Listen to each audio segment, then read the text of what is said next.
नमस्कार, न्यूज 18 राजस्थान देख रहे हैं आप और आपके साथ में हूं दिव्यानी व्यास। चलिए फटाफट अंदाज में सिटी 70 में खबरों की शुरुआत करते हैं। राजस्थान के मुख्यमंत्री अशोक गहलोत ने अपनी सरकार के कार्यकाल का आज आखिरी बजट पेश किया। इससे पहले उन्होंने कई जरूरी मुद्दों पर बात की।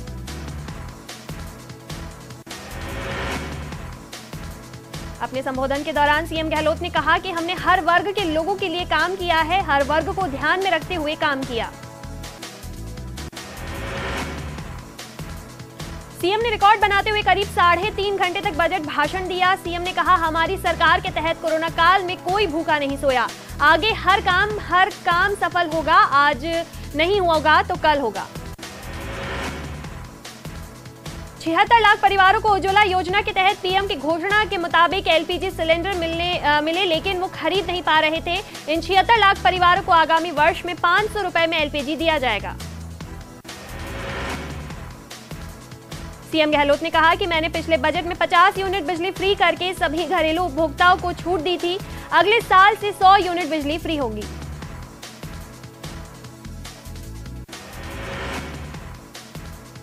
बजट में 500 करोड़ रुपए की लागत से युवा विकास कोष की घोषणा की गई। नवीन युवा नीति के तहत 500 करोड़ रुपए के विकास कोष की स्थापना होगी। स्टार्टअप और आधुनिक तकनीकी आधारित उद्योग के लिए 250 करोड़ की सहायता राशि दी जाएगी। 25 लाख रुपए से बढ़ाकर 1 करोड़ रुपए तक की सहायता दी जाएगी। विश्वकर्मा कामगार कल्याण योजना उपकरण में सिलाई मशीन के लिए 5,000 रुपए का अनुदान मिलेगा, जिससे 1 लाख युवा लाभान्वित होंगे। 18 से 35 साल के उद्यमियों को मुख्यमंत्री लघु उद्योग प्रोत्साहन योजना में 10 और 15% मनी पुरुष और महिला उद्यमियों को दी जाएगी। बजट में सीएम गहलोत ने कहा कि मैं फूड पैकेट निःशुल्क देने की घोषणा करता हूं। इस पर 3,000 करोड़ रुपए का खर्च आएगा।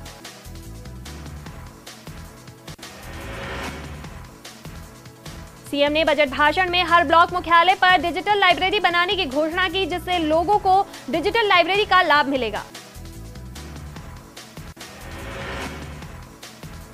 सीएम अनुप्रति कोचिंग योजना में 15,000 युवाओं को बढ़ाकर आगामी साल में 30,000 स्टूडेंट्स को लाभान्वित किया जाएगा। सीएम ने कहा, इस साल 30,000 युवाओं को रोजगार मिलेगा। आगामी साल में 100 रोजगार मेले प्रस्तावित होंगे। प्रदेश के बजट के पेश होने के बाद इसे जनता के लिए ऐतिहासिक बजट बताते हुए राजधानी जयपुर में कांग्रेस मुख्यालय पीसीसी पर आतिशबाजी की गई। इस दौरान कांग्रेस सदस्यों की ओर से एक दूसरे को मिठाई खिलाई गई। बजट को जनता के लिए बेहद सुखद बताया गया।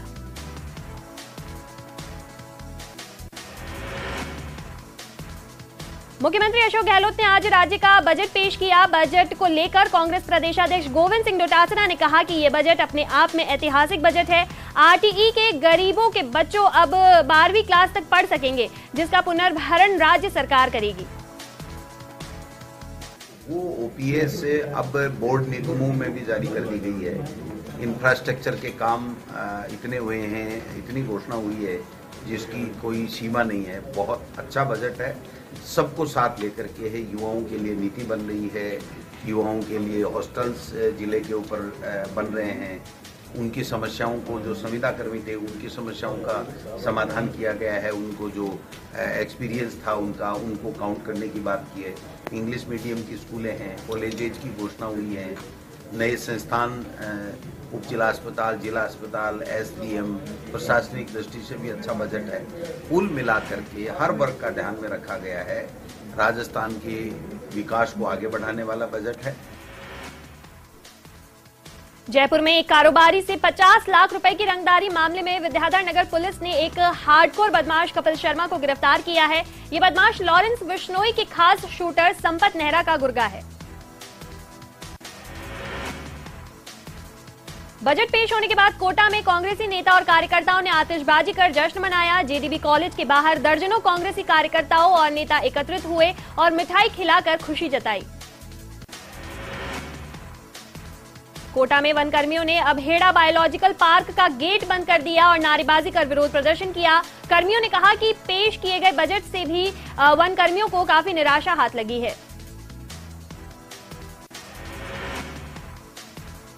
कोटा में पुलिस के घर छोड़कर भागी नाबालिग को दस्तयाब कर बाल कल्याण समिति के सामने पेश किया गया। नाबालिग बालिका कोटा ग्रामीण के सुकेत थाना क्षेत्र की रहने वाली है। बताया जा रहा है कि नाबालिग बालिका घर वालों से नाराज होकर घर छोड़कर चली गई थी। बालिका ने काउंसलिंग के दौरान बताया कि उसके पड़ोस में रहने वाला एक युवक उसे जबरदस्ती ऑटो में बिठाकर रामगंज मंडी ले गया। रामगंज मंडी से ट्रेन द्वारा कोटा पहुंचे। रात को कोटा स्टेशन पे ही रुके रहे। कोटा में बिल्डिंग के 10वें माले से छलांग लगाकर कोचिंग छात्रा द्वारा सुसाइड करने के मामले में नया मोड़ आ गया है। परिजनों की शिकायत पर पुलिस ने दुष्कर्म, पॉक्सो और आत्महत्या को उकसाने का मामला दर्ज किया है। परिजनों ने मां और उसके बेटे के खिलाफ मामला दर्ज करवाया है। मृतका के शव का पोस्टमार्टम कर परिजनों को सौंप दिया गया है। बच्चे के परिजन आए हैं और उन्होंने परिजन ने एक डायरी दी है जिसके आधार पर मुकदमा दर्ज कर लिया गया है। इसमें उन्होंने आरोप लगाया गलत काम बच्चे के साथ हुआ और साथ में प्रेशराइज किया गया जिस वजह से बच्चे की मृत्यु होना बताया। किन किन धाराओं में इसमें प्रकरण 376 है एंड इसमें 376 दर्ज किया। इसके आधार पर हमें अनुसंधान कर रहे हैं। मेडिकल बोर्ड से इसका पोस्टमार्टम कराया जा रहा है। बहुचर्चित 200 करोड़ के महाठगी मामले में अपेक्षा ग्रुप महाठगी प्रकरण में एक और डायरेक्टर और 2000 का इनामी आरोपी को गिरफ्तार किया है। आरोपी 12 निवासी डायरेक्टर लोकेश नागर को एसआईटी की टीम ने गिरफ्तार करने में सफलता हासिल की है। इस मामले में अब तक 24 आरोपियों को गिरफ्तार किया जा चुका है। अलवर के मनुमार्ग स्थित गुरुद्वारे में होने वाले 99वें गुरमुख सम्मेलन के उपलक्ष्य में गुरुद्वारा परिसर स्थित संत सुखदेव शाह धर्मार्थ चिकित्सालय में स्वैच्छिक रक्तदान शिविर का आयोजन किया गया। शिविर में लोगों ने बढ़ चढ़कर रक्तदान किया। अलवर जिले के रेणी थाना क्षेत्र के अंतर्गत दिल्ली मुंबई एक्सप्रेस हाईवे पर कार का टायर फटने से चलते 2 महिलाओं और एक बालक सहित 3 लोगों की मौत हो गई। इस घटना में 5 लोग गंभीर रूप से घायल हो गए। अलवर के मांडन पुलिस थाने के थानाधिकारी और हेड कांस्टेबल को एसीबी ने 25,000 रुपए की रिश्वत लेते ट्रैप किया। शराब ठेकेदार से मासिक मंथली 25,000 लेते हुए ट्रैप किया। अलवर पुलिस अधीक्षक तेजस्विनी गौतम द्वारा अवैध हथियारों के खिलाफ चलाए जा रहे अभियान के तहत कोतवाली थाना पुलिस ने चाकू लेकर घूम रहे एक युवक को आर्म्स एक्ट में गिरफ्तार किया। अलवर में भारत सरकार के बेटी बचाओ बेटी पढ़ाओ अभियान के अंतर्गत बालिकाओं की वित्तीय सुरक्षा को सुनिश्चित किए जाने के उद्देश्य से एक जागरूकता कार्यक्रम का आयोजन किया गया।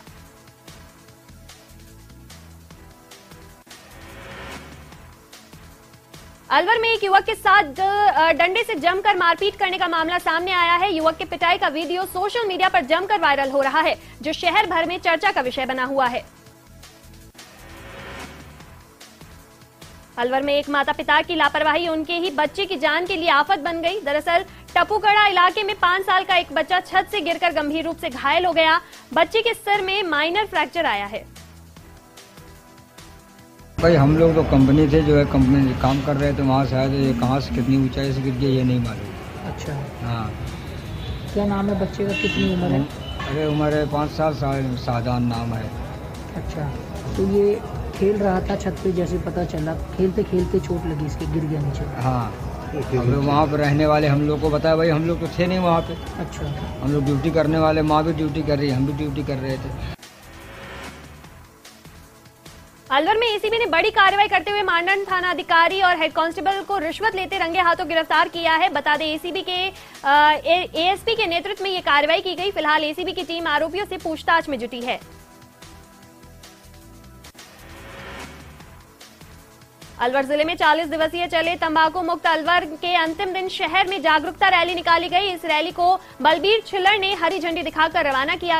रैली के माध्यम से नर्सिंग छात्र छात्राओं ने तंबाकू को लेकर लोगों को जागरूक किया। जैसा कि आपको विदित है, 40 दिवसीय तंबाकू मुक्त अलवर का जो प्रोग्राम था, जिसका अंतिम दिवस है, तो अंतिम दिवस के उपलक्ष्य में नर्सिंग छात्रों के द्वारा आम जनता को रैली के द्वारा जन जागरूकता फैलाई जा रही है कि तंबाकू के दुष्प्रभाव क्या हैं और जो इसको कर रहे हैं वो उसको छोड़ देंगे तो क्या उससे बेनिफिट मिल सकता है। तो उसी के तत्वाधान में आज रैली निकाली जा रही है। सीएम के द्वारा लोक लुभावना बजट पेश किया गया। इसी को लेकर के लोगों में जबरदस्त उत्साह का माहौल है, क्योंकि लोगों को लग रहा है कि इस बजट के बाद महंगाई काबू में आ जाएगी। 100 रुपए में जो टंकी लेके आते थे उसमें हमारे घर गृहस्थी चलती, एक मतलब थोड़े लकड़ी से काम चलाते थे और थोड़ी गैस से काम चलाते थे, उससे हमारी गैस की बचत भी थी। लेकिन आज जो बजट की घोषणा हुई, मैं मतलब सहर्ष राजस्थान सरकार का और मुख्यमंत्री महोदय का सहर्ष से धन्यवाद करना चाहती हूँ, ताकि आज इन महिलाओं को मतलब 500 रुपए जो बचत हुई है, वो बचत आज इन महिलाओं की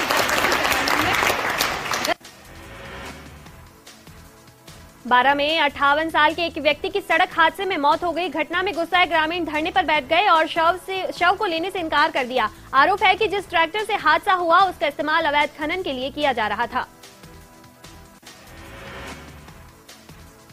राज्य सरकार पर भाजपा के पूर्व प्रदेश अध्यक्ष अरुण चतुर्वेदी ने दौसा में प्रेस वार्ता कर कांग्रेस पर जमकर हमला बोला। उन्होंने कहा कि ये चुनावी बजट है और धरातल से कोसों दूर है। जिस प्रकार पिछले 4 सालों से बजट धरातल पर नहीं उतरे, उसी प्रकार ये बजट भी धरातल पर नहीं उतरेगा। ये केवल घोषणाओं का पिटारा है। प्रधानमंत्री नरेंद्र मोदी की राजस्थान के दौसा आ रहे हैं। पीएम के दौरे को लेकर धनावड़ रेस्ट एरिया में तैयारियां पूरी हो चुकी है और सभा स्थल और मंच का काम पूरा हो चुका है। जगह जगह बैरिकेड्स लगाए गए हैं। उधर पीएम के सभा स्थल को अब पूरी तरह सुरक्षा घेरे में लिया गया है। दौसा में सांसद किरोड़ी लाल मीणा ने पीएम के दौरे को लेकर जमीनी स्तर पर पूरी ताकत झोंक रखी है। सांसद किरोड़ी लाल मीणा ने दौसा शहर की करीब 1 दर्जन कोचिंग क्लासेस का दौरा किया और वहां कोचिंग छात्रों को प्रधानमंत्री की सभा के लिए आमंत्रित किया। डूंगरपुर में रेती स्टैंड के पास 2 बदमाशों ने महिला के साथ मोबाइल स्नैचिंग की वारदात को अंजाम दिया। इसके बाद पुलिस ने बदमाशों के पास से मोबाइल बरामद कर लिया। अब बदमाशों से पूछताछ जारी है। डूंगरपुर की एसीबी की टीम ने सदर थाने के देवल पुलिस चौकी के इंचार्ज ईश्वरलाल खराड़ी को 6000 की रिश्वत लेते रंगे हाथ गिरफ्तार किया। आरोपी हेड कांस्टेबल ने कई मामलों को हल्का करने के एवज में रिश्वत की डिमांड की थी। परिवादी से आरोपी ईश्वरलाल द्वारा रिश्वत मांगने की पुष्टि हुई और दौरान सत्यापन 10,000 निवेदन करने पर 10,000 से 6,000 रुपये राशि लेने के लिए तैयार हुआ, जो आज 6,000 रुपये लेकर परिवादी को चौकी देवल भेजा, जो परिवादी से रिश्वत ग्रहण करते हुए रंगे हाथों ट्रैप ईश्वरलाल हेड कांस्टेबल देवल चौकी प्रभारी हो चुका है। अग्रिम कार्रवाई जारी है। रिश्वत की राशि बरामद हो चुकी है। सीएम अशोक गहलोत ने बजट पेश किया। इसको लेकर के जोधपुर में विशेष व्यवस्था की गई थी। जोधपुर नगर निगम उत्तर की महापौर कुंती देवड़ा सहित कांग्रेसी पार्षदों ने इस बजट भाषण को निगम के सेंट्रल हॉल में बैठकर सुना। तो बजट की घोषणा की है, जन्म से लेकर मृत्यु तक ऐसी कोई योजना नहीं है जिन्होंने उनको शामिल नहीं किया है। उसी के अंतर्गत मैं दलित समाज से आता हूं, तो उन्होंने SC/ST के बजट को बढ़ाया है। देखो, मुख्यमंत्री राजस्थान पूरे के हैं, ऐसा नहीं है कि वो जोधपुर के मुख्यमंत्री है, इसलिए उन्होंने जो घोषणाएं की पूरे प्रदेशवासियों के लिए की है। केंद्रीय मंत्री स्मृति ईरानी की बेटी शैनल ईरानी और अर्जुन भल्ला की शादी का समारोह नागौर के खींवसर फोर्ट में संपन्न हुई। शैनल की शादी का ये कार्यक्रम धूमधाम से संपन्न हुआ। शादी समारोह में 3 दिनों तक कार्यक्रम चले। दिल्ली भाजपा सांसद प्रवेश वर्मा शुक्रवार को नाथद्वारा पहुंचे। यहां उन्होंने अपने परिवार सहित श्रीनाथ जी के दर्शन किए। इसके बाद सांसद ने मीडिया से बातचीत की। इस दौरान उन्होंने प्रदेश सरकार पर निशाना साधा। भगवान के दर्शन करने का और यहाँ पे उदयपुर में एक अपना शादी में आए थे, मगर यहाँ पे लोगों से बात करके पता लगा कि सभी यहाँ की राज्य सरकार से दुखी हैं। सभी चाहते हैं कि मोदी जी की पार्टी की सरकार यहाँ पे राजस्थान में एक बार दोबारा से बने, ऐसी सबकी इच्छा है। राजसमंद के चारभुजा थाना क्षेत्र में नेशनल हाईवे पर एक ट्रेलर ने जीप को टक्कर मार दी। हादसे में जीप के परखच्चे उड़ गए। वहीं जीप सवार 2 युवकों की मौके पर ही मौत हो गई। सूचना पर पहुंची चारभुजा पुलिस ने दोनों मृतकों के शव को सामुदायिक स्वास्थ्य केंद्र में रखवाया। सीकर शहर में एक कार अनियंत्रित होकर ज्वेलरी पर चढ़ गई। कार ने एक ट्रैफिक लाइट, बिजली का पोल और ट्रैफिक पुलिस की गुमटी को उड़ा दिया।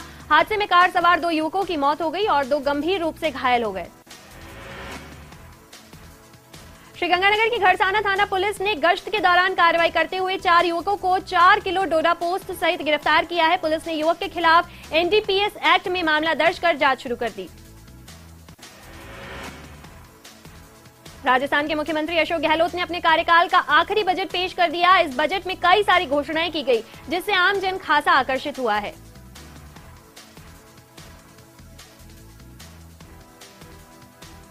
को भी जोड़ा, उसको 12वीं तक किया है। गैस सिलेंडर पे 500 रुपए की छूट दिए। हर जगह देखा जाए तो महिलाओं के हिसाब से ये कहीं भी कुछ बचेगा तो वो महिलाओं के पास ही आता है। आंगनवाड़ी के जो बच्चे हैं उनके लिए रोजाना मिड डे मील के हिसाब से दूध की व्यवस्था की गई है और आरटी के तहत जो 1ली से 12वीं तक के बच्चों की निःशुल्क फीस उनकी पूरी माफ कर दी गई है। पर्यटन स्थल जो हमारा उदयपुर है उसमें और 4 चांद लगेंगे, तो उसके लिए धन्यवाद। पर जो उन्होंने दूसरी जो घोषणा करी है उनको भी प्रयास करें कि पूरा करें, कि घोषणा तो हर बार करते हैं पर उनको पूरा नहीं कर पाते। उदयपुर में कालाजी गोराजी के पीएनबी बैंक में लॉकर में रखे नोटों में दीमक लगने से बैंक में हंगामा खड़ा हो गया। एक ग्राहक जब लॉकर में रखे अपने पैसों को लेने पहुंचा तो नोटों में दीमक लगी मिली। लॉकर में करीब 2,15,000 रुपए नकद थे, जिसमें दीमक लगने से सारे नोट खराब हो गए। भरतपुर के कमालपुरा बॉर्डर के पास एक स्कूल बस पलट गई। हादसे में बस में बैठे 1 दर्जन से अधिक बच्चे गंभीर रूप से घायल हो गए। वहीं 4 गंभीर बच्चों को जयपुर के लिए रेफर किया गया। बाकी के बच्चों का महुआ अस्पताल में उपचार जारी है।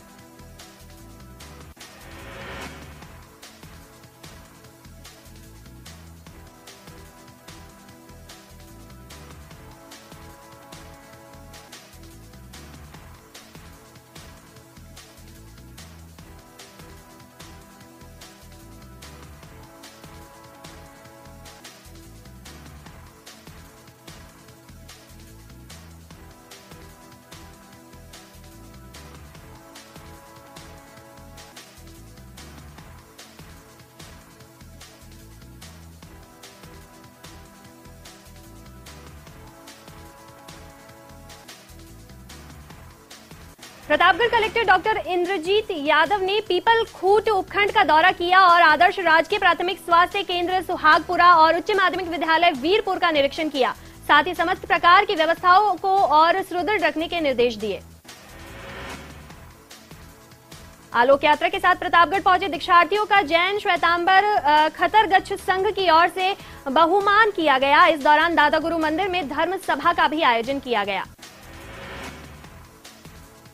प्रदेश के बजट में तारानगर की कृषि विद्यालय के साथ कई सौगातें मिली है। कांग्रेस ने इसे ऐतिहासिक बजट बताया, वहीं भाजपा ने निराशाजनक बजट बताया।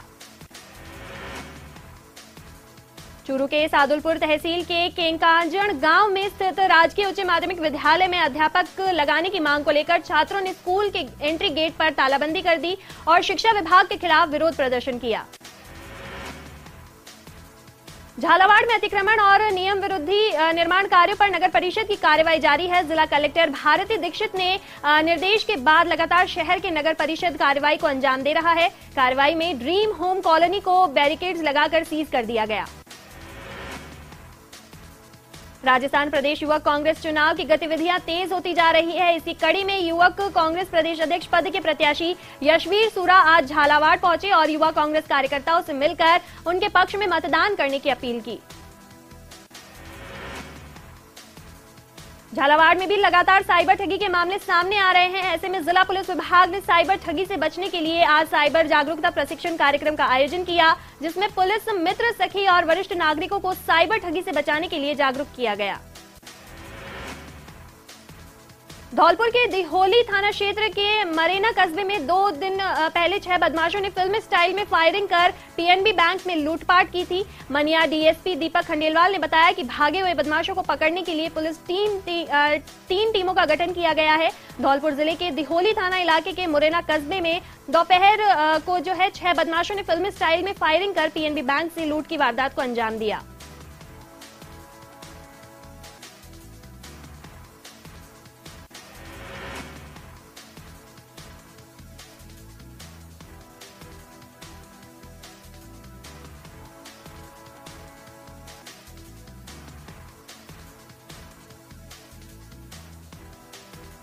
धौलपुर जिले के कोलारी थाना क्षेत्र के बसई नवाब कस्बे से प्रशासन द्वारा सड़क को चौड़ी करने के लिए अतिक्रमण हटाओ अभियान चलाया गया। अतिक्रमण तो हटा दिया गया, लेकिन बीच सड़क पर अतिक्रमण के बाद पत्थरों का मलबा छोड़ दिया गया। गुरुवार शाम के वक्त पत्थर के मलबे की वजह एक बड़ा हादसा होते होते बचा।